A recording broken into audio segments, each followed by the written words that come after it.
Good morning, good evening, good afternoon, wherever you are. Welcome to Dreamy Dreamland with your Sensei El Bob. And I having a good time? How you doing? Right. Happy with your head in the sand? So the absolute devastation that was brought about by Elon Musk and Doge's illegal cuts, people are now starting to grasp the reality of of what happened, right? And that's why I say he can't get away with it. He's got to be locked up. He committed countless crimes with illegally cutting all these programs. He has no right to do that. He has no authority to do that. Any court in America will tell you that. And so far, any court in America that has seen any case involving this has said that. Here you have. So, you're seeing the total transparency of the inequity of what our government has been since, the revolution, 1776, right? All white, rich men, you know, take over America, and England kind of lets them do it. And then back in 1812, they just kind of, England comes in, goes up the Potomac, burns DC to the ground. All the founding fathers are old, doddering fools. And, the hidden hand says, listen, bitches, you are now our sex poodle, you know? All you have the freedom to do is kill, destroy, and make us money. Have a good day. And then they left. And then you saw what America did, wiped out the indigenous people, took a good third of Mexico and had the Spanish American War and took all of South and Central America and a good chunk of the Pacific, and then had World War One and World War Two, and then Korea, and then just on and on and on. So right now, it's time for America to be knocked off the front dais, right? Still going to have big army, but it's going to be for rent, right? And it can't be a manufacturing. It's like England. England was back in the 1780s. They were the China of the time, but they were a little teeny island with no resources. But their gigantic empire could steal any resources they want. They did, still do. And so they basically let go of the empire that the sun never sets, but they became the city of London. They control the money, the finances, not Wall Street. Vatican controls the information. You know, they have all the science. When the Vatican came on scene after the Holy Roman Empire, they basically turned it into a money making thing by controlling the narrative. Right? And then, revolution happens and America becomes basically the warlord, right? But it's the sex poodle of the Vatican and the city of London. And this is what I call the hidden hand, right? I mean, it's right there in plain sight, but no one talks about it. No one talks about the orange turd, as who and what he really is, a game show host. No one talks about, you know, Neon Husk, who is what he's not an inventor. He's not a great, leader of the no. He is a poster boy. Everything, that PayPal brought him to Tesla, that brought him to um, you know SpaceX, his tunneling business, his AI business. He's not doing all this. He's just a poster boy. I mean, he lost 14%, 160 or 130 billion dollars in one day of Tesla's stock value. He's not even worried. He's going on like a little bitch at Donnie, and this is scripted. To where this is like to watch the WWF wrestling, and while all those chuckleheads in the cabinet are destroying the government, destroying whatever quasi norms we had. So it's not like, oh, Donald Trump is fascist. No, it's the next guy or the next guy. Donald's just taken out all the supports of the illusion. And then the public is going to get totally fractured into 1,000 little silos going after each other, blaming each other. The liberals blaming the mega, and the mega blaming this, and blah, blah, blah. And it's all freaking scripted. Right in front of your face. If me, a guy who, has died 7 times, my body is in real mess. Um, I live out in the middle of the woods. And the woods, I got this place 30, 20 years ago, give or take. And I enjoyed it those years, but I was doing lots of other stuff. So I wasn't always here. But I was here at least 10 weeks of the year, of all those years. So I could see what was going on. And I thought it would never get developed. I knew Asheville. I was in Asheville for 10 years when it was the greatest, between 91 and 99, when there was no one there except very strange and interesting artists. And, and we had a great time. And I could have bought a lot of real estate and become, at least a millionaire many times over, but I didn't because I knew that wasn't my path. Right? I was going to do other things because I left in New York. I could have done the same thing. I mean, I could have bought this one building in Soho that was on the corner of Spring and Worcester, right? A big block, right? And I didn't. I tried to get my father involved, and he just fought with the guy because the guy wanted 75 grand, and my dad just wanted to pay 35,000. It's like what? And then that property, in oh 06 or whatever, was sold for $300 million, just the property. Then they built it like 60-story condo. Well, each floor was a floor for the rich people, and there are a bunch of those buildings, and they're like gated communities in New York City. New York City can crash and burn, and those rich people can land on the heliport on top. So anyway, this is right in front of our face, and the only thing that's going to really heal this is community. We have to start to realize, and that's why they've been going after churches, because one of the bulwarks of community in the United States were the churches, even though they had their own foibles, but still they were community. And now they're being turned into money making machines, into mega churches, and you're either a mega church or you die. Right? And so it's right in front of your face. So we're now in live chat. That one person can make a comment about this. I'd love to hear anybody's point of view. You know, and if that big beautiful bitch gets passed, which it probably will, because it's not that people are scared of Donnie. Everyone wants to be in the in crew of the hidden hand. Right? If you're a politician, you're getting paid off. Everyone's getting paid off. Even people who are, the AOC crowd, they're getting paid off. But Bernie's getting paid. Everyone's getting paid off, right? They're all called the loyal opposition.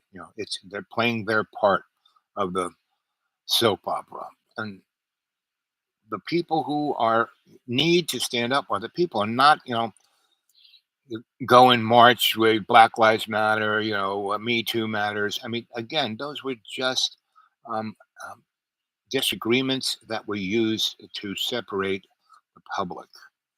We have to come together in our communities, have more potluck dinners, book clubs, all of that, and realize, okay, so what's going on in our neighborhood? Why is that road so beat up? Why is this neighborhood smell like crap because of the factory that why is my drinking water causing me to get cancer? All of the above. But we're not doing any of it. We're not getting involved. It's all right there. You can do it. Other communities have done it, right? And no one is following that path of love's co-creation. Everyone wants, to be the big shot. Wants, to have the fancy car, the fancy house, the trophy spouse. Kids going to private school, right? Not realizing that that's going to be the end of their families, their end of what they thought they wanted. What are you going to do about it? You know, how do you feel about this? Are you having fun yet? If you thought the last 120 days were weird, it's just going to get, whoa, baby, because it's scripted. It's none of this comes out of any common sense. You know, the orange turd gave Neon a gold key to the White House, and then 5 days later, they're at war with each other on each other's platforms. It's like, really? And Elon didn't care that Tesla lost 130 billion dollars, 14% of its net worth, because he doesn't care, because it's not his money, you know.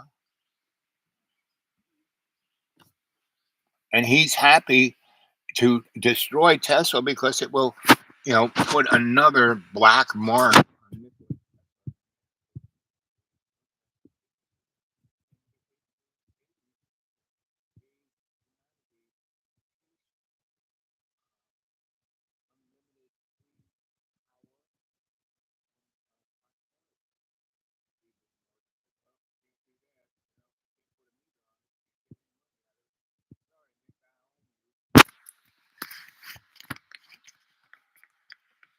And all the crazy weather we're having, it's not globe. I mean, yes, the globe is warming, but if you look at the statistical analysis of it, it's like what's happening is that there are other influences in our environment, and they're artificial, and they're being used. People say, "Oh, those things are chemtrails," and what's it do?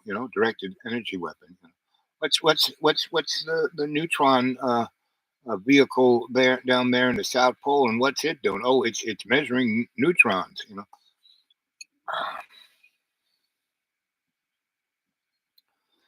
that's why, I mean, I only had godchildren and not biological children. I took, I'd love to see all the people who are all bent out of shape about, the fetus's rights. Well, after the fetus becomes a baby and a child, aren't you? They're not interested in that. No health. Get rid of that health care. Get rid of Medicaid. You know, just all those kids, those 18 million kids, they don't need health care. To let them die. I'm sure they'd been a lot happier if they just had the abortion, not have to go through the suffering that they're going through. Right? All those churches, all the churches I'm involved with, and I help motivate them to do, socially conscious, positive things in the name of Jesus Christ.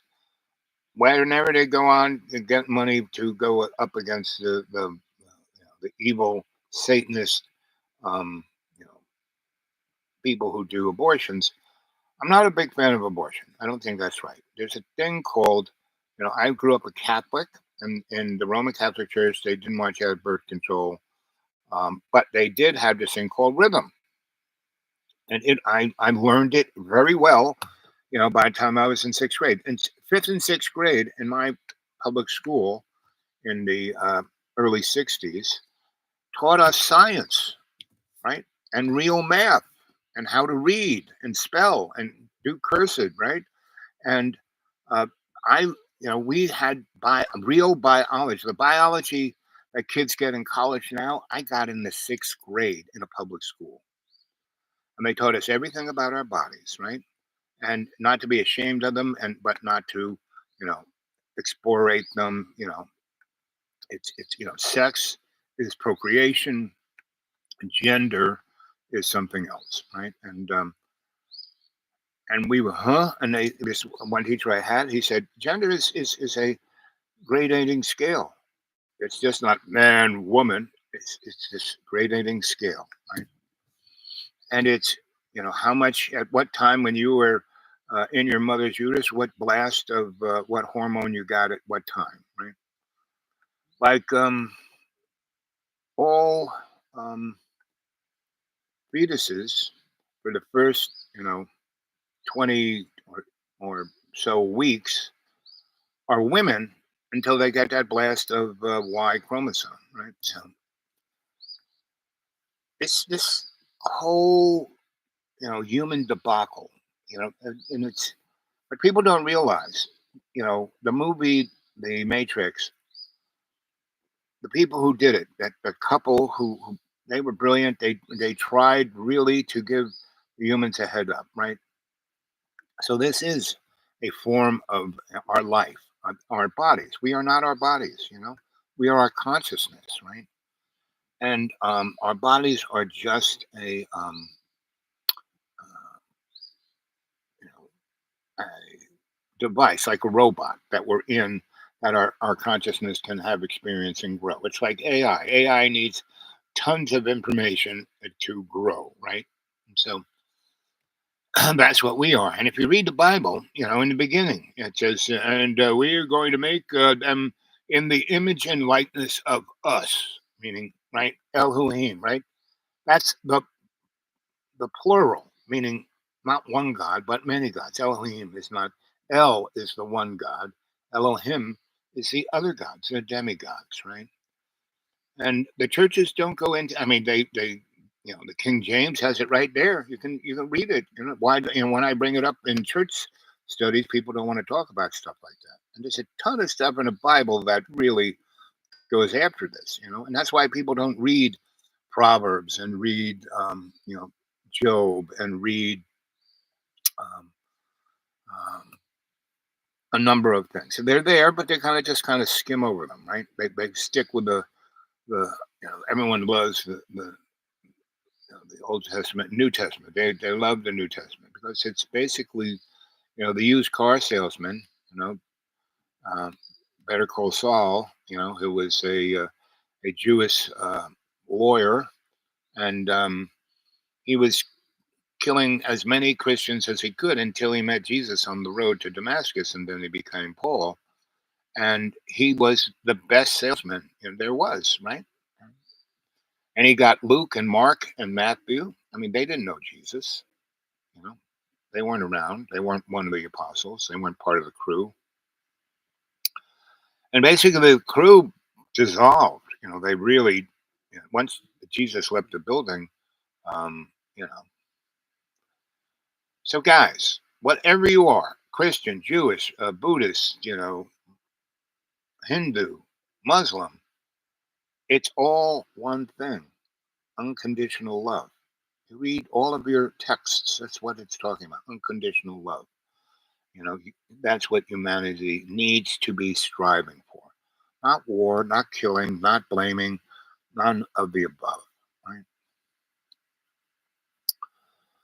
So everything that we're seeing around us, the wars that are all going on, they're all, there is no real reason. If you really go back and look at the history of what happened with Judaism and what happened to Islam and what happened to, the Palestine area, after World War One, and part of the whole thing of Versailles was to make like a UN, but America nixed it, right?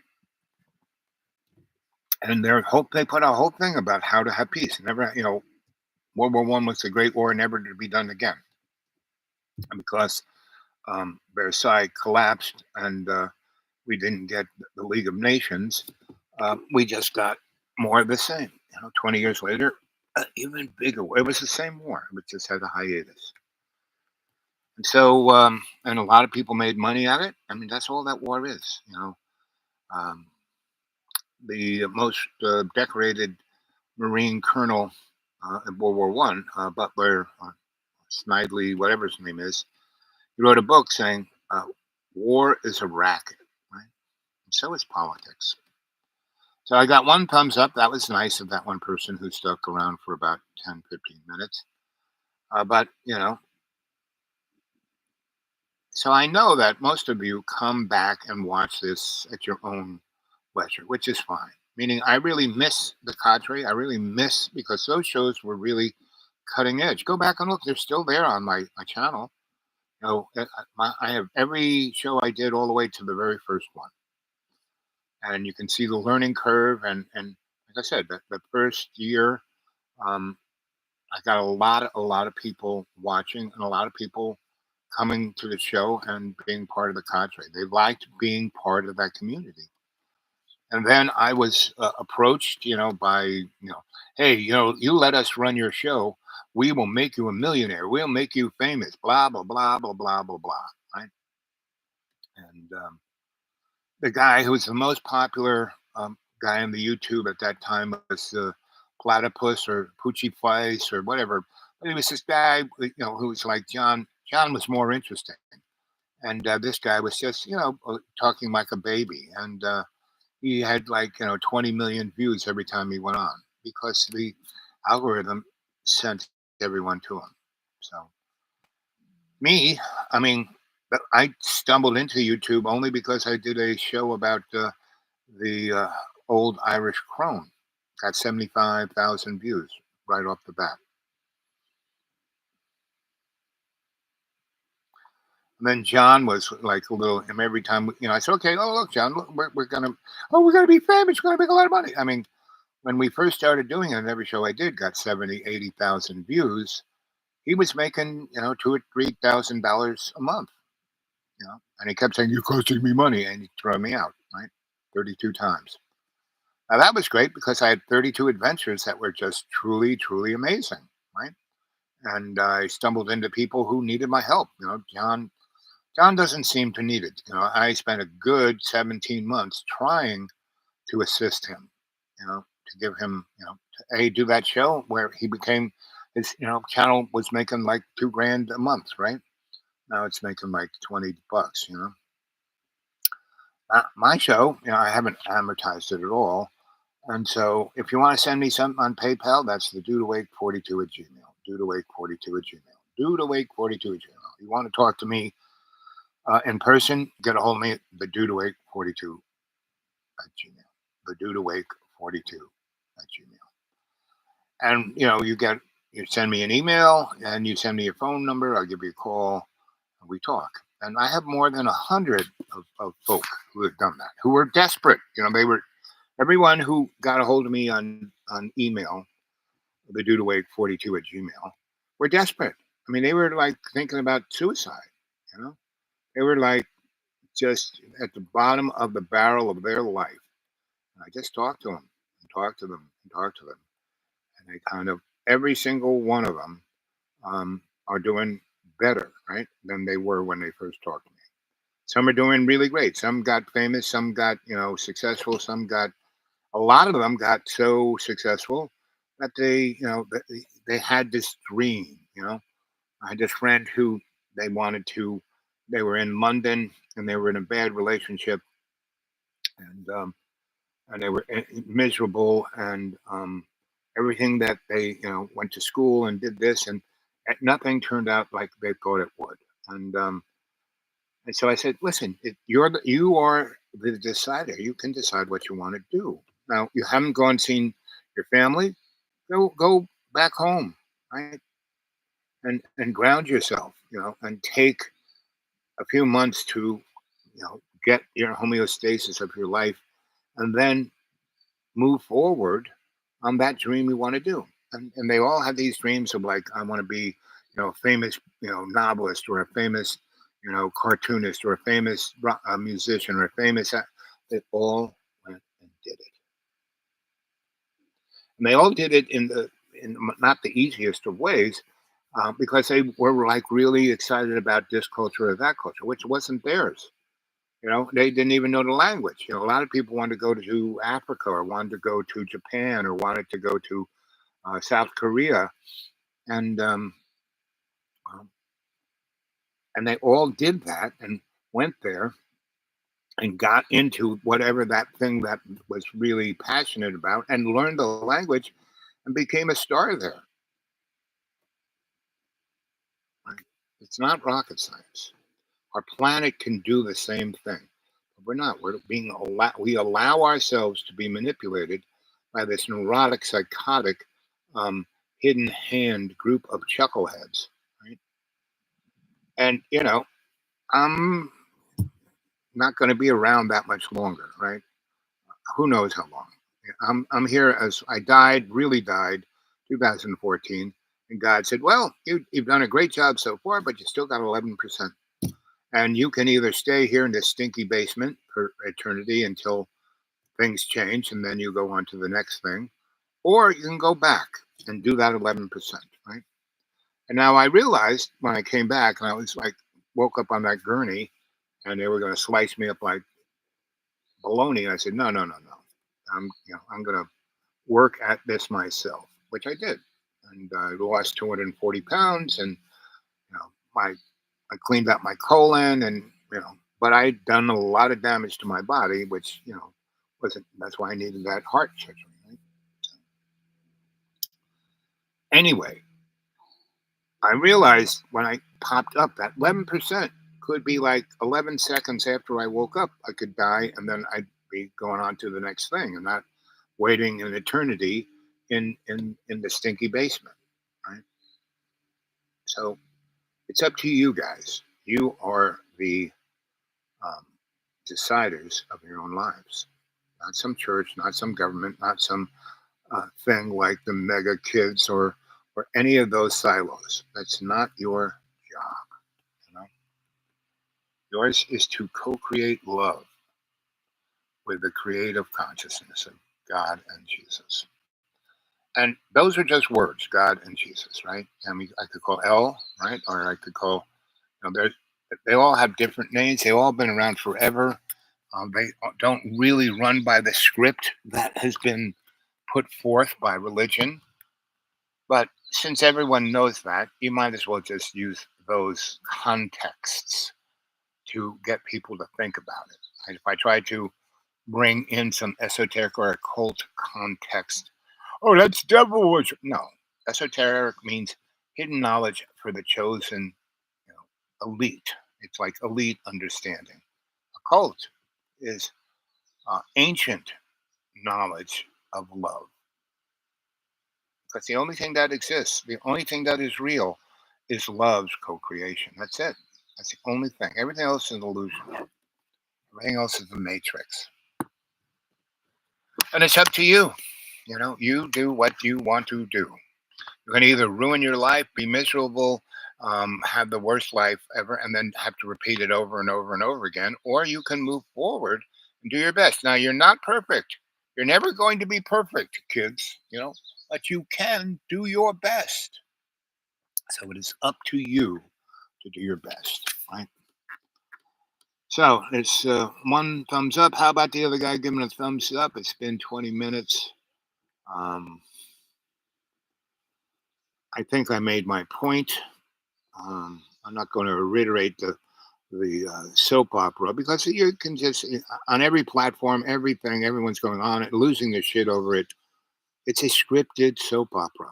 You've seen it play over and over and over again. I have a friend of mine who has a restaurant and he has the big screen and he watches movies and he watches soap operas. I mean, while the restaurant is going, and that's most people, everyone goes there for the food, really great food, right?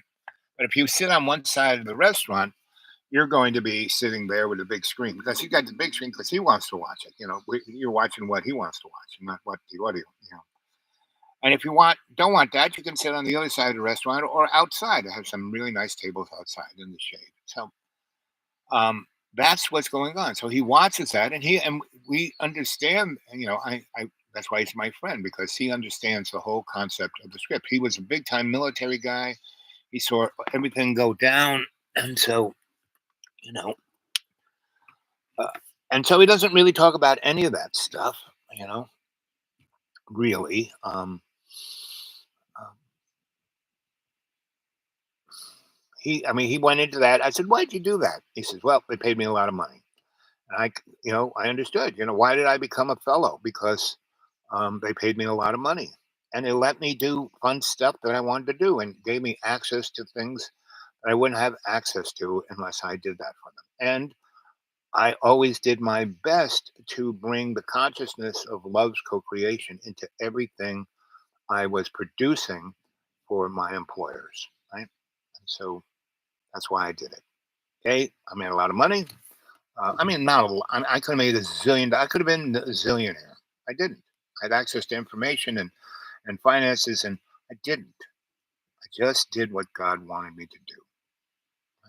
That God doesn't tell, hey, Al, go do this. No, it's that I go into prayer, right? I meditate and I think about what I'm about to do. Right? That's how I can do my best. I think about it before I do it. And God and Jesus are always part of that equation, right? And when I get stuck, I always say, God, I have no idea. Please, you know, take the wheel. I'm handing it over to you. And then it works out. And not in any like, here I'm driving the car, Al. See me drive the car. No, it just works out. Right? I meet the right person. I find the right thing. The right attitude flows through my body. And my life is a blessing. Even though, people look at me and say, boy, you're fucked up. Me, my health. And I mean, I can barely walk. I'm breathing much better now that I've had the heart operation. But it's still a problem. I can, I'm sure all of this is going to be, I'm pushing 80. I'm not 30, 40, 50, 60 anymore. I was pretty good up until, I was 64 when I died, in 2014. And so, uh, and I died. My body died. There was a lot. It died after 20 years of a high life. It died, and I brought it. God brought it back because I had 11% to do. So I'm here for that. I'm here to do what God wants me to do. Right, and I'm not following any scripture because Jesus said, "Forget that." He didn't want a church with a liturgy, but that's all we got, and so because that's the mechanism to control the population. So when I let go and let God take the wheel, every day is great. Yeah, my legs can hurt, but they gave me these amazing drugs. Boy, you're in terrible pain. We can tell by, the neurological responses that our machines are picking up. I say, aren't you feeling pain? I said, well, it's there, but I'm not focusing on it because there's one doctor. How can you walk? You know, every joint you have is bone on bone. It's like, and they're all out of alignment. And how do you even walk? And I said, with God's will, not my will. With God's grace, not my grace. With God's faith in me, God's faith in me, not my faith in God. So because that's irrelevant, because what I am is a doula. What I am is a slave to God's agape love. That's it. Period. End of story. And I'll be here as long as I am needed, right? And that's why I don't feel pain. I mean, I feel it. I know it's there. Pain is good because when my leg goes one way and my body's going the other way, if I didn't have a little ooh, I probably would snap my leg off. So I go ooh, and I stop and I look down and I kind of do a tai chi move to like realign myself, and then I'm good to go for the rest of the day or an hour or 2 minutes. And then I do it. And every time I do it in God's love. And that's where you all have to go in your own way. I can't tell you how to do it. I can be your sensei Al Bob, right? I can be your griot to tell you a story. And if you were to, have a conversation with me here on the live chat, we would get into a place that I would, because that's how I teach, through proverbs, through stories, not through liturgy. I don't quote. And verse 9 of blah, blah, Larry says, no, I don't do that. So there's three of you there, and there's two thumbs up. That's nice. Subscribe, tell others. But in actuality, each of these shows I am a shamanic, psychosocial, cultural, forensic, anthropologic alchemist, right? So you start at the back. So what's an alchemist? Someone who takes crass elements and turns it into gold, right? And gold is a sonnet, just a word. It is, the physical um, metal, but it is also the relevance of value, right? Of respect, of love's co-creation, right? So you take this crass, illusion world, and through many different processes, you create God's gold, right? God's golden rule, right? And God's golden rule isn't uh, the guy who has the most gold rules. That's not the golden rule. Right? So once you understand what alchemy is and what an alchemist does, well, how you do that? So you kind of go to the other end of the bookend of and shamanic psychosocial cultural forensic anthropologist. Right? So shamanic, what is that? Shamanism, right? What is that?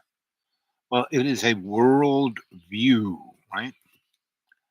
Not a religion, a world view. Just as Christianity, Christ had a world view. He, walked on this earth and taught for pretty much all his life, 33 years. But we know of the 33 years, and he was speaking his world view of forgiveness through the doorway of God's love. Right? So that was his worldview. So shamanism is that plus the understanding that you are not your body, that your body is just an avatar, that the world we live in isn't. A lot of people, well, I live in a real world. I'm a businessman. It's all the numbers at the bottom of the page. That's what's important. Everything else is bullshit. Any kind of love stuff or any kind of forgiveness shit. Any kind of empathetic crap. No, it's the money. Well, you can have that worldview and see how that works out for you. Right? I've worked and been around lots of extraordinarily wealthy people, right? I never found any of them happy.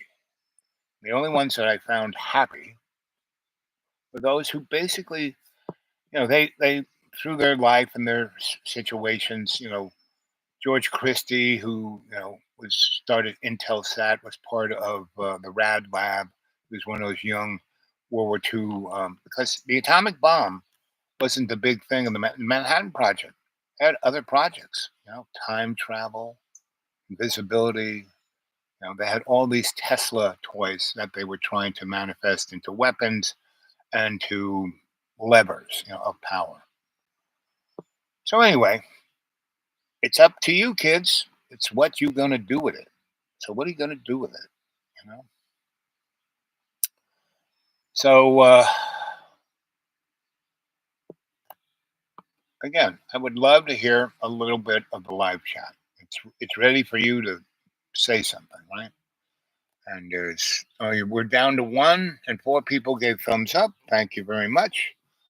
Uh, well, I have to move. That's the first thing. Um, I have to do a few things. We're supposed to have some serious. The weather, kids.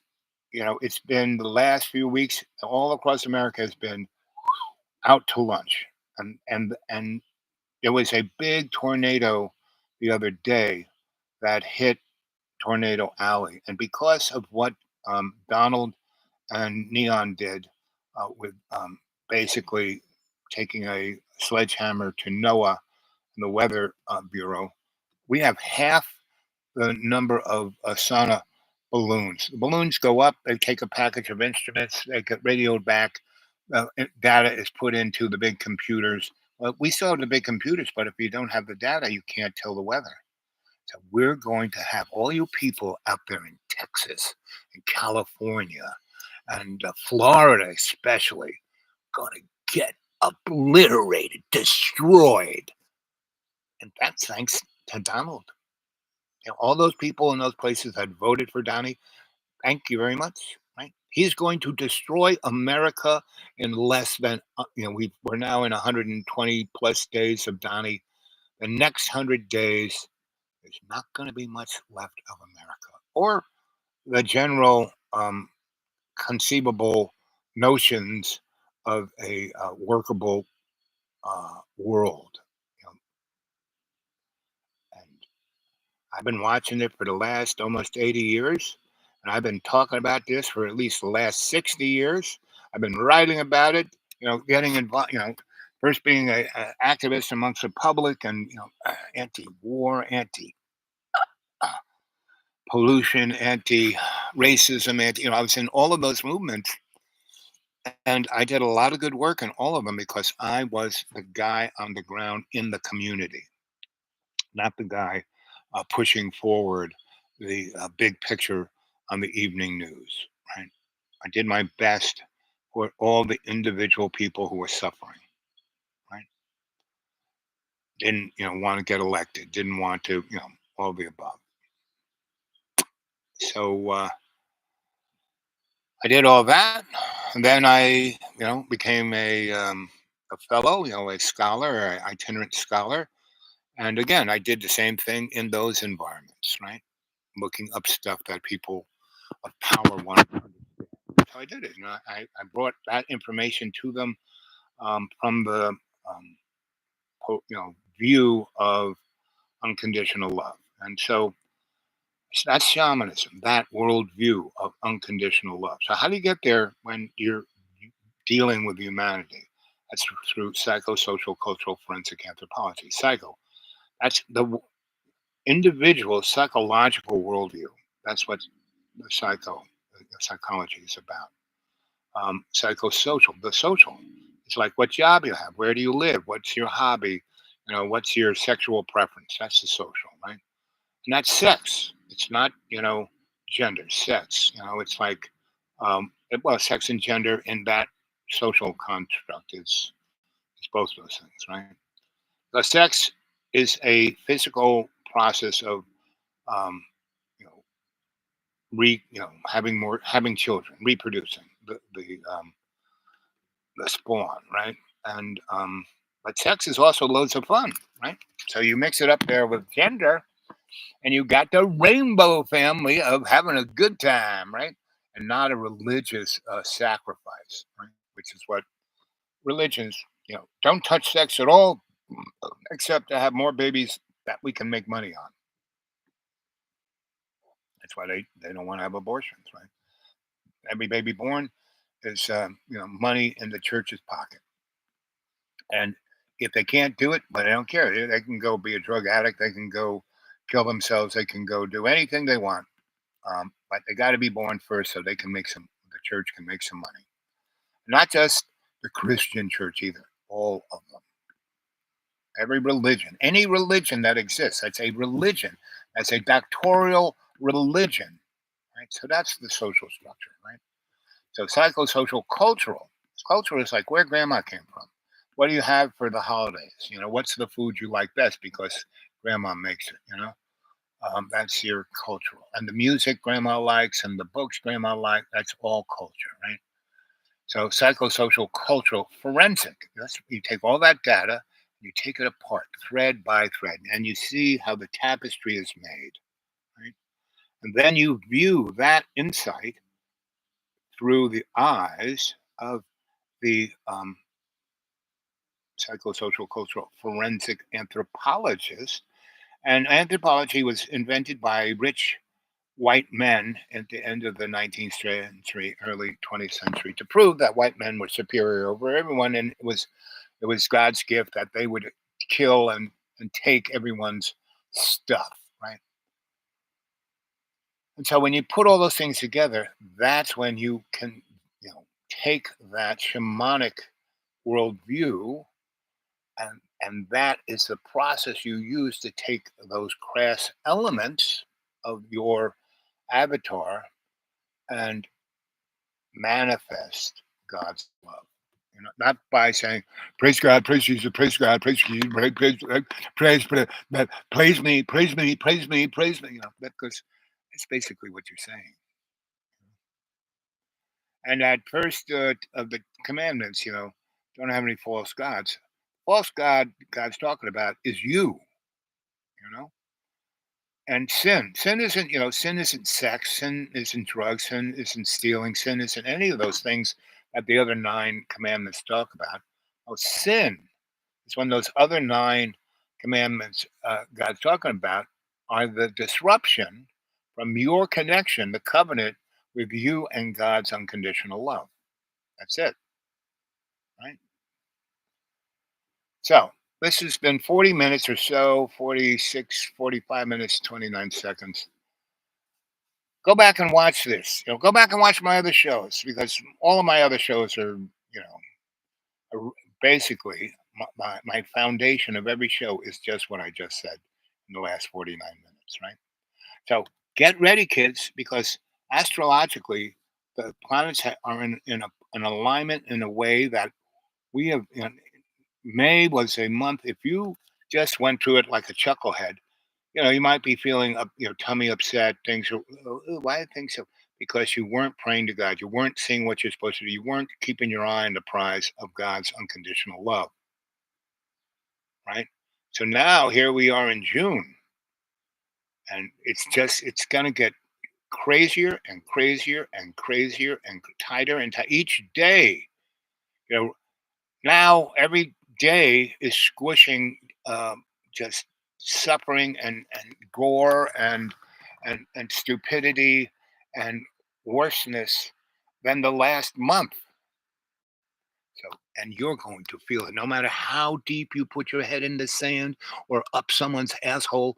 You are going to feel it. You're going to see it. You're going to see that you are to blame for the shit in your life. No one else. Yeah. Well, in fifth grade, a teacher said this mean thing to me, and that's why here I am, 48 years old, and I still am.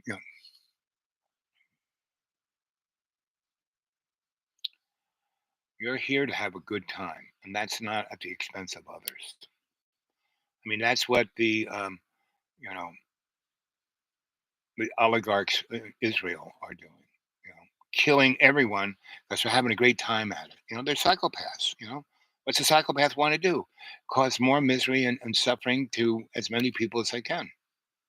And in the end, the people who are really going to suffer the most are the Jewish people.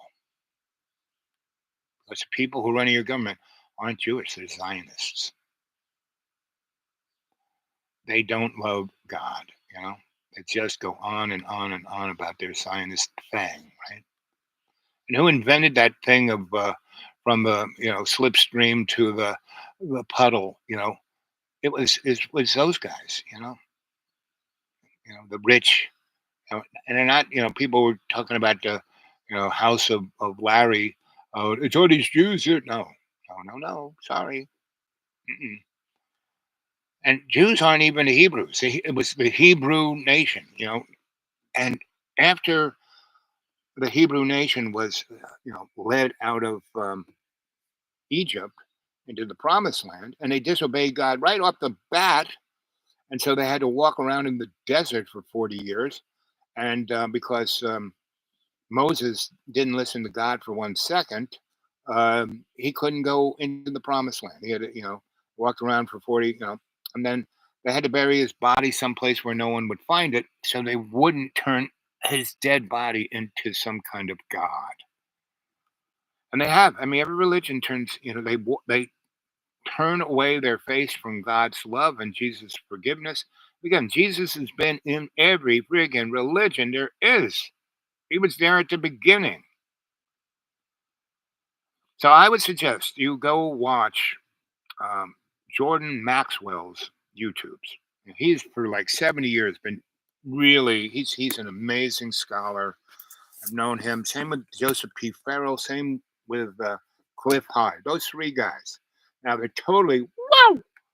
But if you just listen to what they say and let it go inside you, and you kind of use it as the hammer, the screwdriver, the saw, to build that um, you know, shamanic, psychosocial, cultural, forensic, anthropologic, alchemical foundation that you can put your life on in love's co-creation, and you're going to have a great life. And everyone who comes in contact with you is going to have a great life.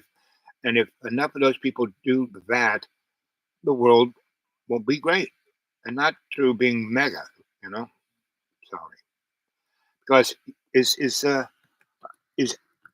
Donnie Is the 120 days made things great again?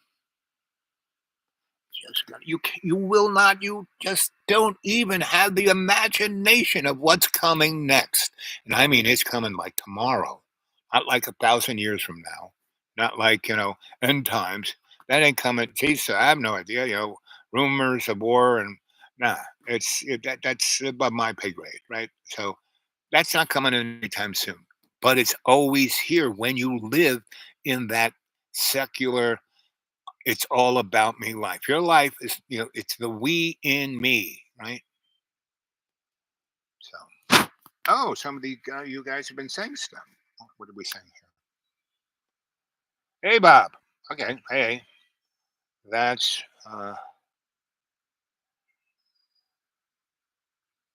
yeah, the Manhattan Project. Yep. Go take a look. Why was it called the Manhattan Project? Because Nikola Tesla lived in Manhattan. He had turned all of Eastern Long Island into a science fair. That's why, you know, all those boys, Al Bielek, Preston Nichols, all that, the Montauk Project guys. I was part of the U.S. Psychotronic Society with those guys, right? And I was doing lots of other things, not just that. They were just kind of doing that, but they were, and they were wired. I mean, if any of those guys are still alive, I don't know where they are, but um, they were wired. I mean, they were them, but they went to. I mean, Al Bielek and Duncan, his brother, they were almost. I think they were twins. Duncan, jumped overboard on the Eldridge on the Philadelphia experiment, and Al stayed on board. So he didn't be, he just stood still, and he didn't become part of part of the ship or internally, on fire all the time, still alive. He just, the thing turned off and the field went down, and he was one of the 30 or 40 guys who, you know, were still in one piece. I mean, he wasn't. I mean, if you ever ran into Al and talked to him, you could tell that he was existing on five different dimensions at once. And I thought that was loads of fun talking to a guy like that, right? And his twin brother, who jumped overboard, he came, he appeared in the time tunnel at the Montauk Project in the 1960s. And he popped out at the same age that he did when he jumped over the side of the Eldridge, meaning he came back at like 18, 19. Al is like in his 50s or close to 60, and his twin is like 19 years old. And you could see they were twins. That's why I hung out with those guys. It was amazing, right? And I just have one of these rules when I'm around people like that. Loads of fun. I'm going to learn stuff that I would never learn if I wasn't hanging around with them. I'm going to be exposed to situations and historical elements that no one really gets to know. And if you do what I did, became a itinerant scholar fellow and went from university to library to library and worked for really interesting people who wanted some guy who could look stuff up in a way that your usual scholastic couldn't do it because I'm always outside the box, right? So that's why I'd get hired. And I didn't get like, matriculated through. I wasn't a adjunct. I was none of that. I was just a fellow, right? And they gave me a nice salary and usually gave me a place to live on campus and a card to get a meal, 3 squares. And I was doing stuff I really enjoyed. And I would be there, anywhere from 6 months to a year and a half or 3 years. Like I was at Cornell for 3 years. So, and that guy I worked for, we looked at, he was the X file guy, you know, but he was now in a university, and it was Cornell. Cornell is the biggest research. Forget Harvard. Harvard isn't the richest one. Cornell is, but they're on the download, and they're so powerful. No one touches them. They are the hidden hand. Harvard isn't. It's just full of itself. And so it's good that Downey's going after. And Downey's going after because Harvard wouldn't let um, Barron, he didn't get to go to Harvard, right? He's going to Podunk someplace. Anyway, um,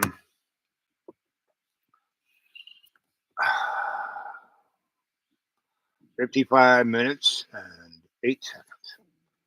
So that's the world we're living in, right? So I've been very blessed by God. I've pretty early on, like by the time I was 6, I had this relation. I mean, by the time I was born, when I really like took the vow when I was 6. Okay, I'm going to do what you say, God, and it's not my life isn't about me. It's about the we. It's about everybody else, right? And by doing that, I've had the best life. All the stories I tell, you can tell they're true. I mean, I may, add a few things for color, but basically all the stories I tell you are true, right? And if you were to take the time and effort to kind of scrape through my life, you could see all the different places I was, right? There's a little of this. But I never really made an effort to be famous or important or any of the above because everyone I was around was famous, rich, powerful. So I didn't have to be. I had access to all of that because they did. And they liked me, and I was their boy. So all the degrees I have, I got not because I matriculated, it's because whoever I was working for, well, this project, you need to have a doctorate. I got to be known as the double doctor, right? Because I had so many different. How do you have all these? Because they were just handed to me. And I could say, "See, this is from this university," and they would call up that guy with his names on it. And they say, "Oh yeah, yep, yep, he was mine. Yep, yep, he was in our department. Yep, he did all. Yep, yep, and yep, he got that doctorate here. Yep, I gave it to him. And really, if you're going to get a degree, that's the way to get a degree. So anyway, I mean, all these guys who get degrees because they've done something great and they're getting a doctorate in humanities or whatever. That's really the way to get to not to go and spend $300,000 and get you know an undergraduate degree in humanities and then a master's in Latin, then a doctorate in humanities. No, you go out there in the field and you do something, something, and then people go, "Wow, this guy, he's." That's how I got all those degrees. Now they didn't have the big thing and the big party, and the guy just opened up the drawer and handed it to me. But I didn't need the big party because every day I had what I was doing was a big frigging party. So, and anybody who wants to read my novels, which are a more artistic version of my storytelling, get a hold of me at the dude awake 42 at Gmail, and I will email you a novel or two. So, and anybody out there in the publishing company, go look at all my shows I've done. Any of those shows kind of go, wow, this guy's a pretty good storyteller. Wow, you want me to be on TV? Hey, I'll help you put together a show on Hulu or any platform or publish a book or anything, right? A little money I could use. I'm very happy to live on $400 a month. Um, I have what I need. But at certain points, there, uh, and then the bigger miracle has to show up. It's like Jesus gave me this car, and my other car died, and I was, for a year didn't have any wheels, and people had to drive me around because they wanted me to do stuff. Jesus handed me this car. So anyway, thanks for Mr. M having the fortitude to leave to limit. See how easy it is, guys. You can do it too. So get a hold of me, dude awake 42 at Gmail. Anybody want to throw anything into PayPal?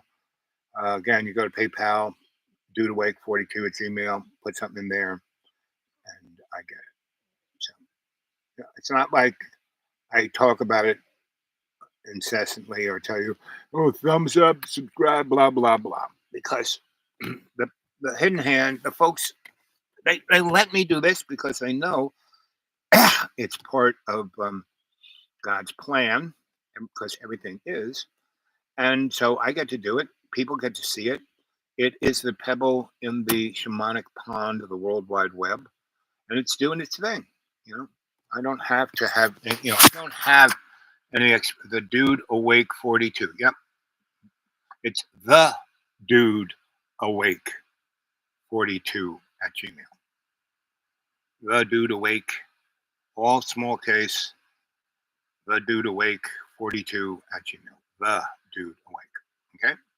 So you can get a hold of me there, and we can go from there. So, okay, kids, I'm going to, there's a few things I have to do. It's really hot and sunny, and there's a big cloud head right over there. And the sun is barbecuing back, so there's going to be one heck of a storm. Like, what time's it now? What time is it now? It is 3:23. So somewhere around 5 to 7. Woo-wee. So I have to batten down a few things before that. So I just wanted to touch base with you. Don't get misled by the Hidden Hands soap opera, right? Don't get funneled into anyone's silo. The only thing that is true is God's unconditional love for you and everyone else. And you're just here to do your best in service. So the word doula, right? Oh, that's the person who helps the midwife deliver the baby.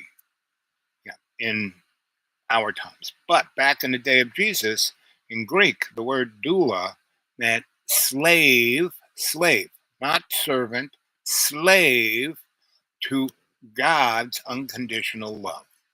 And that's where Plato came up with the idea of those different loves, agape love, this kind of love, that kind of love.